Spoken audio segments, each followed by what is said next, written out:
Selamat malam, salam sejahtera. Terima kasih karena bersama dengan saya di Nazilin Unity Channel. Saudara-saudara sekalian, ini satu lagi pendedahan yang diberikan oleh Anwar Ibrahim yang tak pernah kita sangka akan keluar dan akan sampai kepada telinga kita. Anwar Ibrahim dedah ada bekas Menteri UMNO sebelum PRU 15 punyai rekod tidak bersih. Presiden PKR Anwar Ibrahim mendakwa dia mempunyai dokumen yang menunjukkan bekas menteri daripada UMNO yang kini meninggalkan parti itu sebelum PRU 15 mempunyai rekod tidak bersih. Ini katanya termasuk mereka yang melakukan penyelewengan. Ramai mantan menteri bersama mereka yang tinggalkan UMNO. Saya nak bagi ingatan mereka cakap berdegar kata Presiden UMNO Ahmad Zahid Hamidi penipu. Anwar penipu, mereka pura-pura Islam. Hang bekas menteri, tengok muka di cermin. Mantan menteri ada yang pernah teks pada saya, minta usah bercakap soal rasuah dan tata kelola, minta saya bekerja. Mantan menteri ini bercakap seolah kita tak buat apa. Dialah pejuang Islam, pejuang Melayu. Saya kata tengok cermin, tengok rekod, tengok kontrak. Tengok berapa tanah kamu ambil, berapa banyak kamu sakau, kamu jaga baik-baik, katanya ketika dipetik oleh portal Utusan Malaysia hari ini. Laporan berkenaan memetik ucapan Anwar pada jelajah madani dan pelancaran jentera perpaduan Kedah di Padang Awam Pedang Guar Cempedak malam semalam. Bagaimanapun tidak memperincikan tentang penyelewengan itu dan siapakah menteri-menteri UMNO yang terbabit. Pengerusi Pakatan Harapan pada ucapannya itu juga dilaporkan mendakwa Dr. Mahathir Mohamad dan Muhyiddin Yassin merancang untuk mengharamkan UMNO ketika berkuasa sejurus selepas pilihan raya umum ke-14 PRU 14. Katanya dia ada berbincang mengenai rancangan itu bersama Presiden Parti Amanah Muhammad Sabu serta Lim Guan Eng ketika itu Setiausaha Agung DAP dan mereka turut tidak bersetuju dengan rancangan tersebut. Saya cerita pengalaman bagaimana Dr. Mahathir dan Muhyiddin pakat untuk haramkan UMNO. Saya ke rumah Muhyiddin, memang tegang. Saya lawan UMNO masa itu tetapi saya tidak setuju haramkan UMNO, kata Anwar Ibrahim. UMNO ada sejarah sendiri, sejarah perjuangan kebangsaan. Itu parti ibu bapa saya. Saya beza pendapat, tapi haramkan itu bukan penyelesaian, kata Anwar Ibrahim. Kita tak boleh padam sejarah. Alasan apa nak haramkan? Kalau dalam parti politik kita lawan, dia kata tak boleh, keputusan sudah dibuat. Katanya yang dipetik oleh portal Utusan Malaysia hari ini. Pada ucapannya, Anwar turut mempersoalkan sama ada ahli dan penyokong UMNO sanggup memberi undi kepada calon bersatu pada PRN nanti. Saya nak beritahu orang ramai yang goyang, was-was sekarang ini. Sanggupkah kamu beri dukungan pada parti dia bersatu dan yang sewaktu berkuasa akan mengharamkan parti keramat kamu? Apa jenis manusia boleh berkhianat seperti itu? Khianat amanah. Dia marah Zahid pasal apa? Sebab Zahid mengambil pendirian yang tegas kerana dia tahu sejarah ini, kata Anwar Ibrahim. Masa dia lemah minta pertolongan UMNO. Andai kata dia kuat, UMNO memang nak diharamkan oleh bersatu. Dari awal ditubuhkan untuk ganti UMNO, kata Anwar lagi. Dedah Anwar, saya bukan ahli UMNO, tapi saya tidak boleh faham politik apa sampai begini. Beza pendapat dengan Zahid tidak mengapa, nak kritik boleh. Tapi salah dia, adakah kerana dia bersama kerajaan perpaduan? Konon kerana gadai prinsip DAP kepada DAP, soal Anwar lagi. Ikuti terus ulasan selepas ini. Selamat malam, salam sejahtera. Terima kasih kerana bersama dengan saya di Nazilin Unity Channel. Muhyiddin nak jadi Perdana Menteri sekali lagi. Apa? Ini persoalan besar yang harus kita jawab bersama-sama.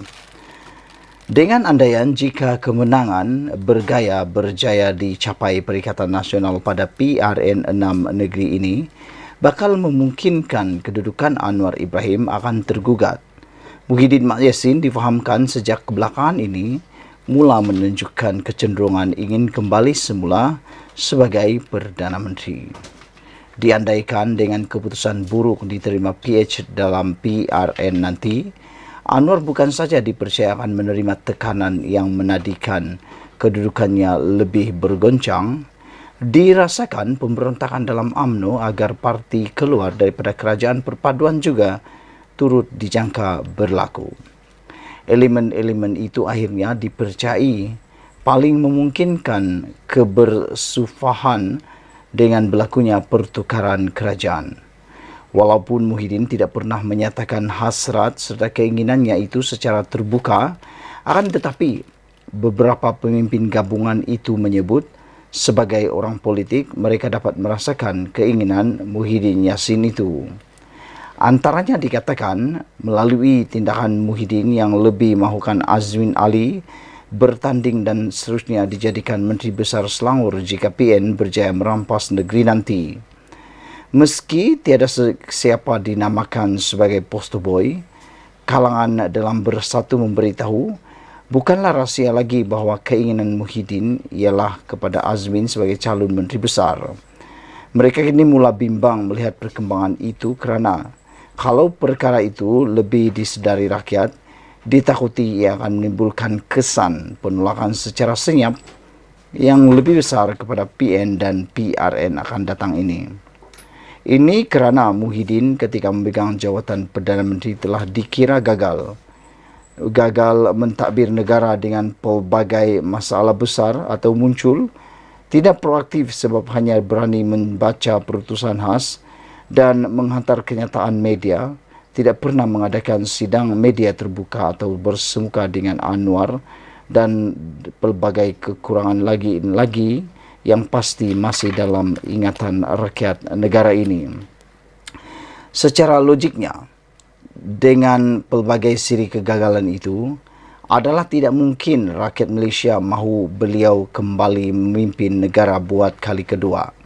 Lebih ditakuti jika setelah berkuasa nanti, beliau kembali dengan perangai tertutupnya seperti sebelum ini dan hanya mendengar kata 2-3 orang yang rapat dengannya itu saja.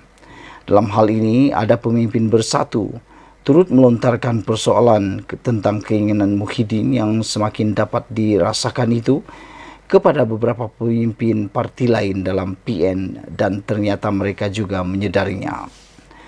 Mereka juga dikatakan mengeluh kalau kiranya keinginan Muhyiddin itu benar-benar dinyatakan atau melalui suara orang-orang kuatnya dalam Bersatu kerana ia pasti mencetuskan masalah dalam PN sendiri. Hakikatnya, dalam PN sekarang ini, berikutan Muhyiddin tergolong dalam kelas mahkamah selain kerana dikira sebagai Perdana Menteri yang gagal. Kecenderungan lebih mahukan Hamzah Zainuddin dinamakan sebagai calon Perdana Menteri akan datang. Tambahan lagi, dengan kes mahkamah yang sedang dihadapinya, keinginan Muhyiddin itu hanya menampakkan diri tiada bezanya dengan Zahid Hamidi yang kini memegang jawatan timbalan Perdana Menteri. Mula kedengaran suara-suara bahawa kalau PN ingin mendapat lebih sokongan rakyat, gabungan itu mestilah kembali berbeza dengan kerajaan perpaduan sekarang ini dan tidak memberi ruang sama sekali kepada kelas mahkamah beroleh sebarang kedudukan dalam kerajaan sehinggalah kes mereka selesai. Dengan pemimpin baru dinamakan sebagai calon Perdana Menteri, mereka percaya kalaupun perubahan kerajaan tidak lagi berlaku dalam PRN ini, perkara itu lebih mudah digerakkan agar berlaku pada PRU 16 datang, kata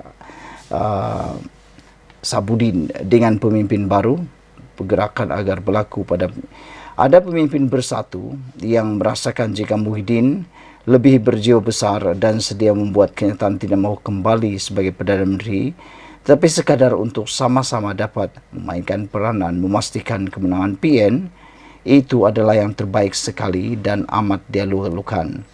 Tetapi kata mereka, jika Muhyiddin tak mahu mengalah, elok aja atau elok agak berbelah bahagi dalam barunya sokongan rakyat, baik pada PRN atau PRU 16 mendatang. Sekian dulu untuk kali ini. Jangan lupa tinggalkan komen anda, tekan butang subscribe. Kita jumpa lagi. Bye-bye. Selamat petang, salam sejahtera. Terima kasih karena bersama dengan saya di Nazilin Unity Channel. Ini betul-betul memang balasan paling setibal untuk Sanusi Maknur. Rupa-rupanya saudara-saudara sekalian disangkakan isu Sanusi sudah selesai. Ada orang kata dah selesai dah. Apabila Sanusi dah minta ampun, minta maaf, warkah telah ditulis kepada Istana Selangor, kepada Kebaduli Maha Mulia Sultan Selangor. Namun demikian, akhirnya Sultan Selangor bertitah. Isu Sanusi belum selesai. Ini satu keputusan titah Sultan Selangor yang memang mengejutkan kita semua. Apabila Sultan telah bersuara, rakyat harus tunduk dan harus taat setia, menunjukkan patriotisme kita, menghormati raja-raja yang ada kuasa di Malaysia. Sultan Selangor, Sultan Sharafuddin Idris Shah Al-Haj bertitah bahawa isu kenyataan Menteri Besar Kedah Muhammad Sanusi Maknur yang didakwa menghina baginda belum selesai menurut pejabat diraja. Baginda bertitah bahawa perkara ini masih belum selesai, kata pejabat itu dalam kenyataan di media sosialnya petang ini. Kenyataan itu juga mendedahkan Pesuruhjaya PAS Selangor Ahmad Yunus Hairi dan Ketua Polis Selangor Husin Omar Han menghadap baginda di Istana Bukit Kayangan Shah Alam. Pertemuan secara berasingan itu, kata pejabat itu, membincangkan mengenai kenyataan Sanusi dalam ceramahnya di Selangor baru-baru ini yang dianggap menghina institusi Diraja Selangor. Sanusi beberapa hari lepas memohon maaf kepada Sultan Selangor kerana berkata baginda memilih Menteri Besar Chokia Leke ketika mengkritik rakan sejawatnya Amiruddin Syari. Sanusi bagaimanapun mendakwa kenyataannya diputar belit oleh musuh politik BN dan Pakatan Harapan PH. Berikut antara kenyataan Sanusi yang menimbulkan kontroversi dan mengundang laporan polis itu. Bukan koman-koman Leke, Sultan setara itu hang pabayang dan tengok Menteri Besar merujuk dirinya. Sultan hebat macam itu tak akan pilih Menteri Besar Chokia macam Amiruddin. Inci pun tak berapa cukup, kata Sanusi lagi. Seperti di dalam pernyataan media sebelum ini, juga pemerhati politik sebelum ini, ada dua perkara yang dibuat oleh Sanusi. Perkara pertama ialah beliau cuba dalam kenyataan tersebut seakan-akan memperlekeh keputusan Sultan Selangor yang telah memilih Amiruddin Syari sebagai Menteri Besar, dan beliau telah merujuk Amiruddin Syari sebagai seorang yang cokia. Dalam bahasa utara, itu adalah satu perlekehan yang memang amat tak sesuai sekali untuk seorang pemimpin. Selain daripada itu, perkara kedua yang dilakukan oleh Sanusi yang tak sepatutnya beliau lakukan ialah tindakan beliau menghina tubuh badan, saiz badan Amiruddin Syari. Apabila dalam ucapan itu, Sanusi berkata inci pun tak berapa cukup. Itu makna dalam bahasa biasa orang yang rendah. Jadi ada orang kata, ada beberapa penganalisis politik yang saya baca dalam komen mereka. Mereka kata Sanusi ini dah menghina ciptaan Tuhan. Kenapa? Kerana beliau telah pun menghina saiz tubuh badan Amiruddin Syari. Mereka bertanya kepada Sanusi, adakah dengan tubuh yang tinggi itu anda sempurna? Kata mereka.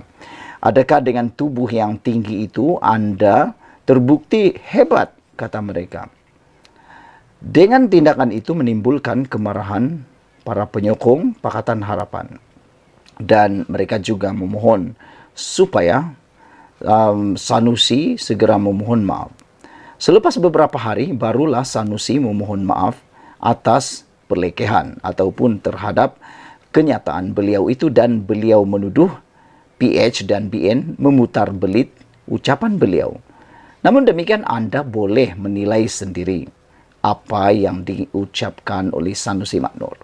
Apakah itu ialah putar belit ataupun kata-kata Sanusi itu direct to the point? Kalau saya ketika saya melihat rekaman ucapan itu, pada pendapat saya memang tiada yang diputar belit. Jelas dia kata bukan koman-koman leke. Sultan setara itu hang pa bayang. Dan tengok menteri besar merujuk dirinya. Sultan hebat macam itu tak akan pilih menteri besar Cokia macam Amiruddin, kata beliau. Inci pun tak berapa cukup. Saudara-saudara sekalian, pepatah Melayu kata, terlajak perahu boleh diundur, terlajak kata tak boleh diundur. Sekian dulu untuk kali ini. Jangan lupa tinggalkan komen Anda tentang isu kali ini. Isu Sanusi belum selesai, itu keputusan titah Sultan Selangor. Jadi, apa pendapat Anda? Kita jumpa lagi. Malaysia kita punya, kita juga sama-sama cintai Malaysiaku. Bye-bye.